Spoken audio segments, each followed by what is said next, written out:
Hallo, servus. Hi. Hi. Wie heißt denn du? Nicole. Nicole, grüß dich. Servus. Nicole, was machst denn du da? Du kriegst da so komisch Kurzeig angelegt. Keine Ahnung. Keine Ahnung, was heißt denn keine Ahnung? Weißt du nicht? Du weißt doch nicht. Ich glaube, du darfst falsch springen. Kann das sein? Ja, wir probieren es mal. Ich probier's es einmal. Und zwar mit dem da, mit dem hässlichen Kerl, mit dem Luigi. Hi. Wie bist du denn auf sowas gekommen? Einfach so. Einfach so, wer hat denn das geschenkt? Ja, meine Geschwister. Deine Geschwister haben dir das Alexander, Michael, Steffi. Okay. Okay, bist du nervös? Es geht noch. Geh, dann sag mir mal der flache Hand, ob du nervös bist. Okay, ein bisschen nervös bist du schon, habe ich so das Gefühl. Macht aber nichts. Ich bin auch nervös. Ich habe zwei Aufgaben für dich. Aufgabe 1, ganz viel Spaß haben. Ja, Aufgabe 2, bitte bringen Luigi gut runter. natürlich. Okay? Ich wünsche ganz viel Spaß, 4300 Meter, 60 Sekunden Freifall. In Klattowitz am schönsten Sprungplatz überhaupt. Ja, viel Spaß. Ja, Okay. danke.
Super. Yes! Ja!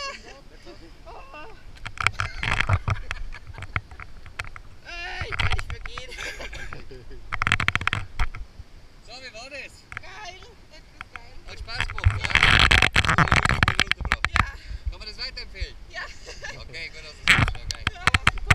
Danke. Bitte. Ja, Mädchen. Danke. Ja, sicher.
weiterempfehlen? Ja. Okay, gut, das ist schon geil. Oh, bitte. Danke. Der Bällchen? Den Danke. du Ja, sicher.